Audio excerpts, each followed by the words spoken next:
السلام علیکم ورحمۃ اللہ وبرکاتہ۔ ناظرین، استقبال ہے فکر خبر اسٹوڈیو میں۔ میں رضوان احمد ندوی ملکی اور عالمی اہم اور خاص خبروں کے ساتھ۔ تو ناظرین، خبروں کی تفصیلات سے قبل ایک گزارش آپ سے کہ اگر آپ ہمارا تعاون کرنا چاہتے ہیں تو ہمارے چینل کو سبسکرائب کریں، بیل آئیکن پر کلک کریں، ویڈیو کو لائک اور شیئر کریں اور کامنٹ باکس میں اپنی رائے ضرور رکھیں۔ تو ناظرین، بڑھتے ہیں خبروں کی تفصیلات کی طرف۔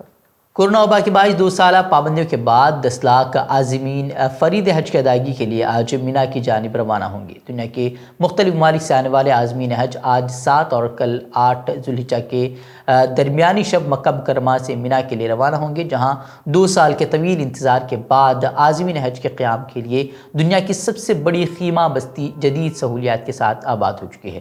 عازمین حج کو 8 ذوالحجہ کا دن مینا میں اپنے خیموں میں ہی قیام کرنا ہوگا، جہاں سے وہ ظہر، عصر، مغرب اور عشاء کی ادائیگی کے بعد 9 ذوالحجہ کی نماز فجر ادا کرنے کے بعد وقوف عرفہ کے لیے روانہ ہو جائیں گے۔ وہیں یہ عمل اگلے دن کی نماز ظہر تک مکمل ہوگا۔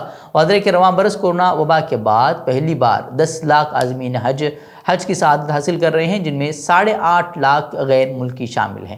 حج سیکیورٹی فورسز کا کہنا ہے کہ اہم ترین موقع پر امن و سلامتی کے تمام انتظامات مکمل ہیں۔ مکہ مکرمہ اور مشاعر مقدسہ یعنی کہ مینا، مزدلفہ اور عرفات اور حج مقامات کی طرف جانے والی شاہراہوں پر تمام ضروری انتظامات مکمل ہو چکے ہیں۔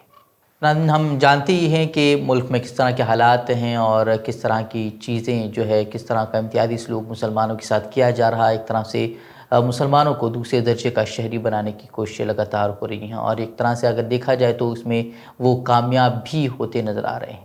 اور اب وہ طرح سے ہر جگہ وہ تنازعات کھڑے کیے جا رہے ہیں، جیسے کہ مسلمانوں میں ایک طرح کی بے چینی پیدا ہو اور خوف کا اور دہشت کا ماحول پیدا ہو۔ وہیں بنگلورو واقع عیدگاہ میدان کا تنازع وہ گزشتہ کچھ مہینوں سے اب وہ عروج پر آ چکا ہے۔ ایک طرف ہندو تنظیمیں بضد ہیں کہ عیدگاہ میدان کو کھیل کا میدان قرار دیا جائے اور ہندو تنظیموں کو تقریبات منعقد کرنے کی اجازت ملے، تو دوسری طرف کرناٹکا وقف بورڈ نے سپریم کورٹ کے احکامات کا حوالہ دیتے ہوئے اراضی پر اپنی ملکیت کا دعویٰ کیا ہے۔ ہندو تنظیمیں اس بات سے ناراض ہیں کہ پہلے بروہت بنگلورو مہانگر پالیکا BBMP نے عیدگاہ میدان پر اپنا دعویٰ کیا تھا اور پھر بعد میں اپنے دعوے سے وہ پیچھے ہٹ گئی۔ وہیں شری رام سینا اور ہندو سنگھٹن پریشد عیدگاہ میدان میں تقاریب منعقد کرنے کی اجازت کا مطالبہ کافی پہلے سے کرتے آ رہی ہیں اور اب ان کا مطالبہ شدت اختیار کر چکا ہے۔ قابل ذکر بات یہ ہے کہ شری رام سینا اور ہندو سنگھٹن پریشد سمیت تقریباً 25 ہندو تنظیمیں اور مقامی گروپس قانونی لڑائی لڑنے اور عیدگاہ میدان پر وقف بورڈ کے دعوے کو چیلنج کرنے کے لیے متحد ہو گئے ہیں۔ انہوں نے ایک بڑی ریلی نکالنے اور 12 جولائی کو بنگلورو بند کی اپیل کی ہے۔ وہ ہندو تنظیموں اور مقامی گروپس نے چامراج پیٹ علاقے میں گھر گھر پہنچ کر مہم چلانا بھی شروع کر دیا ہے۔ واضح ہے کہ جون ماہ میں کرناٹک کے دارالحکومت بنگلورو میں عیدگاہ میدان پر مختلف پروگراموں کی اجازت کے لیے ہندو تنظیموں کی درخواست نے ایک نیا تنازع کھڑا کر دیا تھا۔ کرناٹک وقف بورڈ کے مطابق عیدگاہ میدان کی اراضی وقف ہے اور کسی اور تنظیم کو پروگراموں کے انعقاد کی اجازت نہیں دی جا سکتی، اور جس کے بعد یہ وہ ہنگامہ بڑھتا جا رہا ہے۔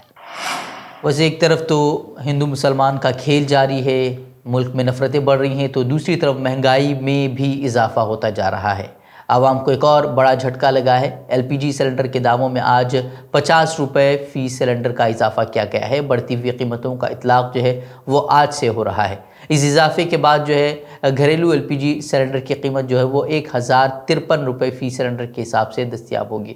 وہیں پچھلے 1 سال میں گھریلو LPG سلنڈر کی قیمت اس میں 200 روپے فی سلنڈر سے زیادہ کا اضافہ کیا گیا ہے۔ وہیں اس کے دام 1 سال میں 834 روپے سے 1053 روپے تک پہنچ گئے ہیں۔ راجستھان سے خبر سامنے آ رہی ہے کہ یہاں وہ نپور شرما کے خلاف ایک متنازع ویڈیو اپلوڈ کرنے کے معاملے میں وہاں کے خادم سلمان چشتی کو گرفتار کر لیا گیا ہے۔ پولیس نے اس معاملے میں سلمان کو منگل کی شام اس کے خادم محلے کی رہائش گاہ سے گرفتار کیا ہے۔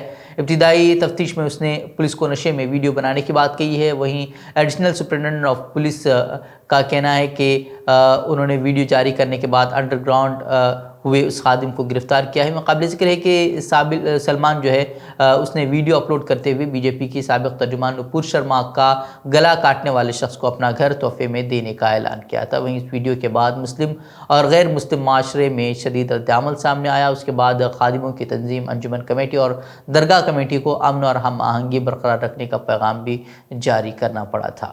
ملک میں نفرتوں کے خاتمے کی ضرورت ہے اور نفرتوں کو کس طرح سے ختم کیا جائے حکومتوں کو اس سلسلے میں سوچنا چاہیے، لیکن حکومتیں جو ہے وہ لگاتار بانٹنے کے ہی کام کر رہی ہیں۔ مغربی بنگال میں اب بی جے پی کے صدر سکانت مجومدار نے کہا ہے کہ شہریت ترمیمی قانون یعنی کہ CAA کو 2024 کے لوک سبھا انتخابات سے قبل نافذ کر دیا جائے گا۔ انہوں نے کہا کہ بی جے پی کا اپنے وعدوں کو نبھانے کا ٹریک ریکارڈ رہا ہے۔ ادھر بنگال کے برسر اقتدار جماعت TMC جو کہ CAA کی مخالفت کرتی رہی ہے، اس نے کہا کہ وہ ریاست میں اسے کبھی نافذ نہیں ہونے دے گی۔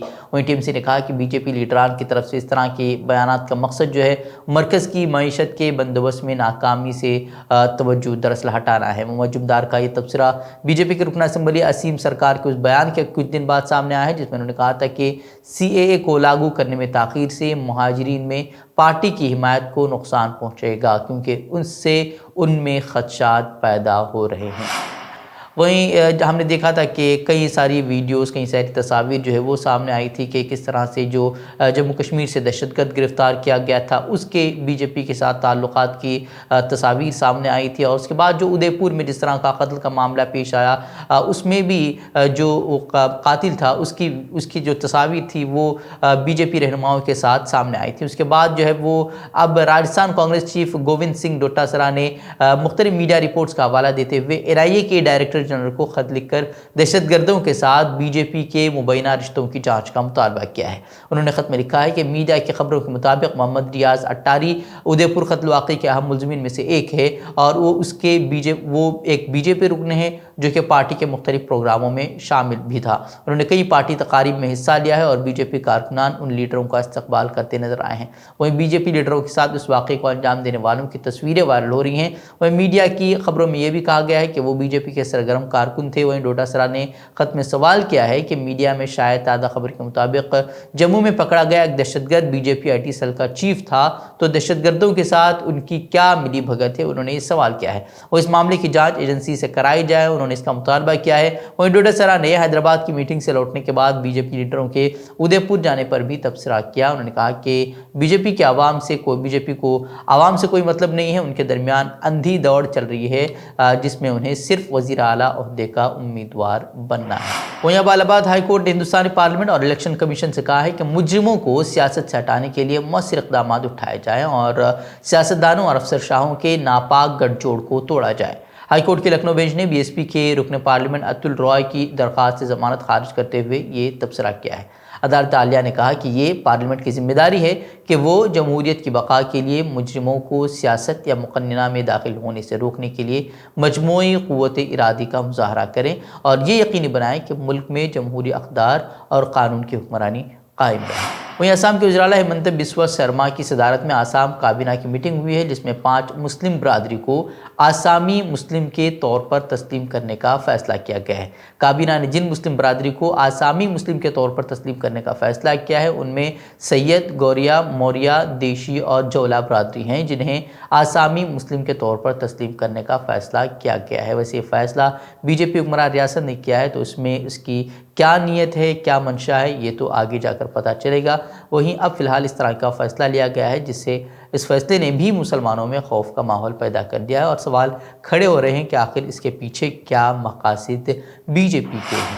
وہیں مدھیہ پردیش کے برہان پور سے ایک نوجوان کو حضرت محمد صلی اللہ علیہ وسلم کے خلاف قابل اعتراض ویڈیو پوسٹ کرنے کے بعد گرفتار کیا گیا ہے۔ دراصل وہاں برہان پور میں مسلم طبقے نے شدید غم و غصے کا اظہار کیا اور وہ سڑکوں پر نکل آئے، اور اس کے بعد جو ہے وہ وہاں کے مقامی لوگوں نے انسٹاگرام پوسٹ کو لے کر پولیس تھانے میں شکایت درج کی، اور شکایت کے صحیح پائے جانے کے بعد جو ہے کوتوالی پولیس نے ملزم کے خلاف دفعہ 22، 308 اور دفعہ 153 IPC کے تحت مقدمہ درج کیا ہے۔ افغانستان سے تعلق رکھنے والے ایک 35 سالہ مسلم روحانی پیشوا کو مہاراشٹر کے ناسک ضلع کے ایولا قصبے میں 4 نامعلوم افراد نے گولی مار کر ہلاک کر دیا ہے۔ پولیس کا کہنا ہے کہ قتل کی وجہ معلوم نہیں ہو سکی ہے۔ دراصل واقعہ شام کے وقت ممبئی سے تقریباً 200 کلومیٹر دور ایولا ٹاؤن کے MIDC علاقے میں ایک کھلے پلاٹ میں پیش آیا ہے۔ پولیس افسر کے مطابق متوفی کی شناخت جو ہے خواجہ سید چشتی کے نام سے ہوئی ہے۔ اس کے بارے میں بتایا جا رہا ہے کہ وہ ایولا میں صوفی بابا کے نام سے جانا جاتا تھا۔ پولیس کے مطابق حملہ صوفی بابا کو قتل کرنے کے بعد اپنی SUV گاڑی میں موقع سے فرار ہو گئے۔ پولیس کیس درج کر کے تمام زاویوں سے معاملے کی جانچ کر رہی ہے۔ حالیہ واقعے کے پیش نظر پولیس تفتیش میں کسی قسم کی ہچکچاہٹ کا مظاہرہ کرنا نہیں چاہتی ہے۔ وہ ناظرین پڑھتے ہیں عالمی خبروں کی طرف۔ برطانیہ کے وزیر خزانہ اور وزیر صحت نے اپنے عہدوں سے استعفیٰ دے دیا ہے، جس کے نتیجے میں وزیر اعظم بورس جانسن کی وزارت عظمیٰ کا عہدہ جو ہے وہ خطرے میں پڑ سکتا ہے، کیونکہ جانسن نے اپنی انتظامیہ کی ساکھ کو خراب کرنے والے تازہ ترین اسکینڈل پر معافی مانگنے کی کوشش کی تھی۔ وزیر خزانہ رشی سنگھ اور وزیر صحت ساجد جاوید دونوں نے ایک کے بعد دیگرے چند منٹوں کے فرق سے وزیر اعظم کو استعفیٰ بھیج دیا ہے، جس میں دونوں نے معیار کے مطابق حکومت چلانے کی ان کی اہلیت پر سوال اٹھائے تھے۔ یہ استعفے اس وقت سامنے آئے جب بورس جانسن نے جنسی بدسلوکی کی شکایت کا سامنا کرنے والے ایم پی کرسٹوفر کو اہم وزارت دی تھی اور پھر بعد میں انہیں یہ عہدہ سونپنے پر اس نے معافی مانگ لی تھی۔ وہیں یورپی یونین کے پارلیمنٹ نے بالآخر انٹرنیٹ ٹیکنالوجی کی کمپنیز کو لگام دینے کے لیے 2 قوانین منظور کر لیے ہیں۔ منظور کیے قوانین میں سے ڈیجیٹل سروس ایکٹ کا قانون فیس بک پر، ٹویٹر پر، انسٹاگرام اور امیزون سمیت اس طرح کی دیگر ویب سائٹ پر نافذ ہوگا۔ اس کے ذریعے سے جو ہے مذکورہ ویب سائٹس کو صارفین کی پرائیویسی کو یقینی بنانے کا پابند کیا جائے گا۔ علاوہ ازیں تمام ویب سائٹ خطرناک اور غیر قانونی چیزوں کی فروخت کی بندش کو بھی یقینی بنائیں گے۔ اس طرح کی بات اس ایکٹ میں کہی گئی ہے۔ وہیں اسی ایکٹ کے تحت جو ہے social media website, messaging application, social sharing apps اور آن لائن اسٹورز کے پلیٹ فارم صارفین کے ذاتی ڈیٹا کا غلط استعمال بھی نہیں کریں گے اور نہ ہی ان کے ڈیٹا کو کاروباری مقصد کے لیے استعمال کیا جائے گا۔ وہیں اسی طرح یورپی یونین نے ڈیجیٹل مارکیٹس ایکٹ بھی منظور کیا ہے، جو بڑی ٹیکنالوجی کمپنیوں یعنی کہ گوگل، امیزون، ایپل اور مائکروسافٹ جیسی کمپنیوں پر یہ نافذ ہوگا۔ اس ایکٹ کے تحت تمام کمپنیاں اپنی پالیسی کو شفاف رکھیں گی، کسی طرح بھی صارفین کے ڈیٹا کا غلط استعمال وہ نہیں کریں گی، انہیں ان کی پسند یا ناپسند کی بنیاد پر دوسرے مواد تک رسائی نہیں دیں گے اور کسی طرح بھی صارفین کے ایپس یا انٹرنیٹ کے استعمال میں رکاوٹ نہیں بنے گی۔ وہیں مذکورہ قوانین کے تحت خلاف ورزیوں پر ٹیکنالوجی کمپنیز کو اپنی سالانہ آمدن کا 10% حصہ جرمانہ ادا کرنا پڑے گا، تاہم یہ جرمانہ کمپنیز کی مجموعی کمائی کا 20% حصہ بھی ہو سکتا ہے۔ تو ناظرین، یہ تھی خبریں۔ مزید خبروں کے لیے آپ ہمارے ویب سائٹ www.fikrkhabar.com کی طرف رخ کر سکتے ہیں۔ ویڈیوز کے لیے ہمارے یوٹیوب چینل کو سبسکرائب ضرور کریں۔ تو ناظرین، اجازت دیں۔ السلام علیکم ورحمۃ اللہ وبرکاتہ۔